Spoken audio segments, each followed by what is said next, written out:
everybody. My name is Rian. Owen's going to come up just after myself. Introducing new ways of working into both public and private sector organisations can be tricky. For some organisations have a tendency to resist culture change, be persistent and revert back to what they know best, no matter what we do to them, rather like this flurb. It's hardly surprising then that 2/3 of change initiatives fail to sustain long-term benefits, fail to truly transform roles and responsibilities, processes and procedures. Transformational change within government requires an understanding of public value and, more importantly, an appetite to deliver key business outcomes in line with this public value. This is often contradictory and contrasts to organisations who are trying to, who have a desire to maintain old ways of working. We heard this morning Francis Maud claim that some government departments are clinging to old ways of working and that there is a need for us to move outside silo thinking. My question that I'll pose to you is Lean truly transforming the public sector, or is established public sector practice going to corrupt Lean? I'll let you decide that. Over the next 15 minutes, Owen and I would like to share our thoughts on 3 key elements that we think contribute to sustainable Lean within public sector organisations, and some of the key challenges that need to be addressed to overcome them. I will introduce our highly simplified model that we can describe within 15 minutes, and then I will pass over to Owen, who will provide current evidence against it. So we believe then that for Lean to truly transform public sector, a balanced contribution of capability, meaningful continuous improvement practice, and evidence of positive outcomes is necessary. I want to describe capability as an organisation's understanding and readiness to change, its commitment to transform, and its skilled resources to do so. Meaningful practice is simply acting upon the system, doing continuous improvement. It is much more, we heard from Zoe this morning about finding the bicycle book. To me, it is much more than just finding the bicycle book. It is very much acting once you do find that bicycle book. And outcomes, again, we've heard a lot this morning about the effectiveness of meaningful practice and the realisation of a culture. How many of you are Lean experts or Lean practitioners in this room today? Quite a few hands going up. One question I would encourage us as Lean experts or Lean practitioners to keep asking is, are we truly making a difference? A difference that in line with public value, that we can see and that is recognisable. I want you to note the arrows, the relationships between capability, meaningful practice, and the evidence of positive outcomes. The more we practice continuous improvement, the more we learn by doing so. Learning is not just an acquisition of knowledge, but the application of doing something different. And similarly, the more we participate in meaningful practice, and evidence that it leads to positive outcomes, the more it will lead to. The two self-reinforce. One last point, you will notice the arrow or the route from capability to positive outcomes is not a direct one. Capability alone will not deliver us the outcomes that we require. I will now pass over to Owen, who will, through the Ministry of Justice, evidence against the model.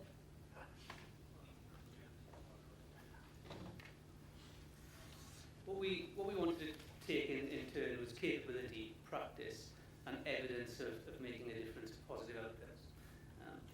If we look at capability, particularly for central government, for government departments, rather than the NHS, who are far more mature with regard to capability and practice, there seems to have been a huge investment in developing capability in central government departments over the past number of years, really. So recently, government departments have had formal policies and strategies recognising continuous improvement and demanding implementation plans. Even more importantly, for the past few years, thousands of people have gone through Lean academies in one way or another and have been accredited as lean or expert practitioners and have returned to the business. That's an enormous resource. And just more generally, really, lean has become recognised, understood, acknowledged. There are lean admin structures, lean continuous improvement institutes.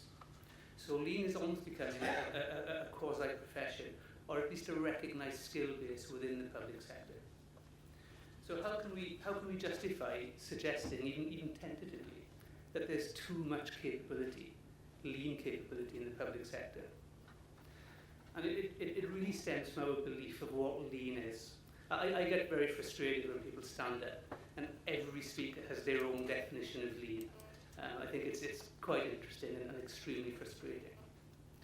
But my understanding really of lean, the essence of lean, is it's building an organisation around the practice of continuous improvement, which is actually an incredibly difficult thing to do, but a very simple thing to understand.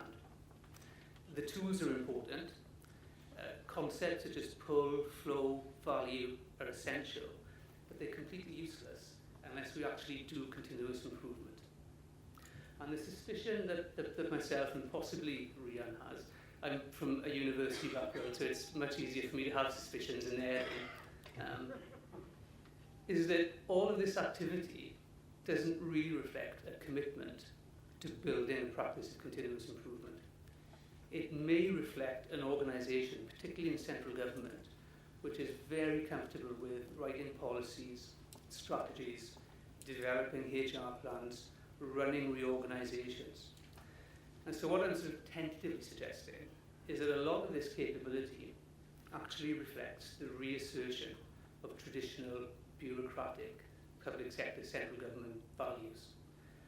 And if that's the case, if we're right, and I hope we're not right, then a lot of this capability won't actually transform the public sector. It'll actually re-establish, reassert traditional structures, traditional behaviours. And I think it's really important, not to say that there shouldn't be lean academies, or there shouldn't be strategies, because of course they're essential, but to remember that they're a means to an end, they're not the end in itself. And if we concentrate on them too greatly, then there's a very strong chance they'll deflect attention, deflect the focus away from actually building organisations around people practicing continuous improvement. If we come to the practice of continuous improvement, I think this is the most rewarding thing in the lean world, really. The thing that constantly I find rewarding when I work with people doing real jobs in schools, in hospitals, in government departments, and the courts and the police, is the massive appetite that exists among rank and file people for getting involved in continuous improvement activities. There's usually a bit of reticence. People usually think, well, it's a bit of a trap, they don't really mean this. They'll ask me to come up with ideas and then they'll criticise me or undermine me. But once you persuade them that actually you're on the level, you really want to give them the opportunity and the responsibility to do continuous improvement, the appetite is absolutely enormous. Okay? And there's a huge amount of genuine continuous improvement work that goes on within the Ministry of Justice and the criminal justice system. There's a phenomenal amount of real commitment and real work that is being sort of conducted on an ongoing basis. But we have another issue, and this comes from a lot of the frustrations I find doing continuous improvement. Maybe I'm just not good enough at leading continuous improvement projects, and it's my fault. But so many continuous improvement activities are interesting to do, but don't actually lead to a real outcome. They're activities, but they're not meaningful activities. And what myself and Rian have suggested in this slide are 5 criteria, 5 checks really, just to check. Is the continuous improvement work that we do and that we're structuring our entire organisation around, is it meaningful continuous improvement activity, or are we just going through the motions to put a tick in the box, to spend the consultancy budget, to have a relationship with the university? And I won't answer these questions, particularly not in the 3 minutes left to me. But the 5 criteria are that it's non-trivial. The bicycle book story is a great story. If you stop the bicycle book happening, do you affect mortality? Well, if there are enough bicycle books, you might, but it's pretty unlikely. Is the change cross-functional? is it interorganisational? Of course, the easiest place to start continuous improvement is within specific teams. But if you only do work in specific teams, the amount of improvement you can release is going to be pretty small. One of the really important concepts in Lean is the value stream. And what Dan Jones used to emphasise constantly was it was the effectiveness of the entire value stream, or the system, that mattered. The effectiveness of discrete parts of the system were nice, but they weren't really that relevant, particularly because by optimising discrete parts of the system, you could sub-optimise the system as a whole. So, of course, cross-functional continuous improvement is difficult. When you bring people from different agencies together, as we do in the criminal justice system, it's even more difficult and it can get quite fraught. But that's the road to really making a difference. And if we don't get there, then are we doing meaningful activities? I should just say, of course, 5S in an office environment is probably going to be team-based. Okay? But that's incredibly important. And the final 2 points go together, I think. If Lean is to go beyond Taylorism and beyond industrial engineering, it has to be participative. We have to give the people who are doing the jobs the opportunity and the responsibility to lead their own improvements, okay, within a structured way, of course. And in many cases, I would question whether continuous improvement is participative. And my own personal bugbear, very often continuous improvement activities aren't acted upon. Okay, most of the continuous improvement projects I've been involved in have generated fantastic opportunities, and only a fraction of those opportunities have been implemented. So there's lots of work. We put the invoice in and the invoice gets paid, we write it up as an academic paper, but does it really make a difference to the organisation? And that's a very important part of what management have to do. If you challenge your employees, your staff, your people, your colleagues to improve, and they come up with improvements, then it's your responsibility to make sure that those improvements, where possible, get implemented. At the bottom of the slide there are a couple of questions. Are practitioners becoming disillusioned? If we don't give these thousands of people who are going through activities, going through academies, the chance to actually do continuous improvement, what's going to happen to them? Are they going to get disillusioned? Are those skills going to be lost? Are people who aren't involved with Lean going to see it as a discredited activity? I suspect so. And also we have to be very careful in the public sector not to confuse policy developments and technology developments with continuous improvement. They're very important. Policy is incredibly important. New technology possibly will transform the public sector. But they're not the same thing as continuous improvement, which is participative and comes from the staff. So I think there are some challenges there. And finally, try and work through this fairly briefly. Evidence of positive outcomes. Unfortunately, the last presentation contradicted this slide wonderfully. But there's a real issue about, are we measuring the effectiveness of what we do? We're spending a lot of money, spending a lot of time on Lean activities, on training people. Is there evidence that all of our Lean work is actually effective in terms of changing the organisational outcomes, making a difference? I suggest, just for debate, that there are three legitimate ways we can measure effectiveness.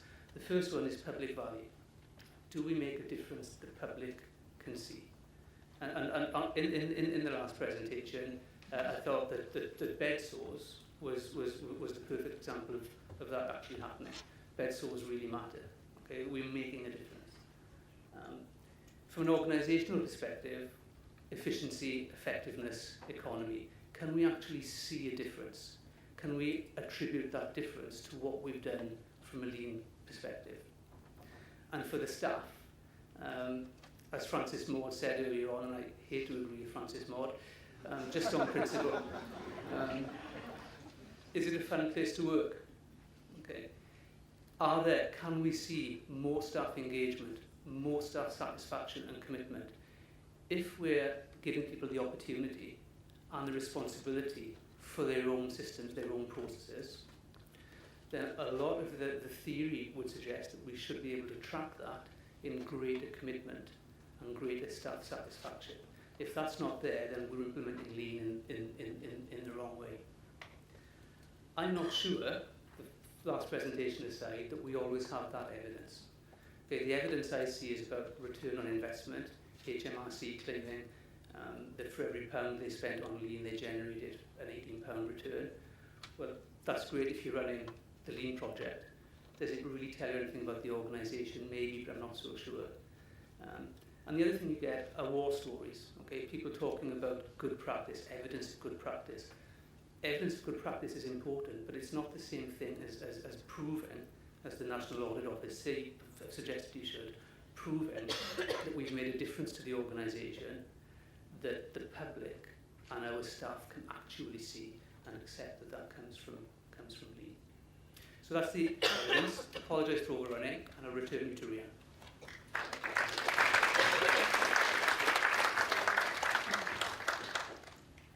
Okay, just to summarise, we believe then that if lean is going to transform public sector and it's not established public sector practice is not going to corrupt lean, we need the balanced contribution of capability, meaningful practice and evidence of positive outcomes.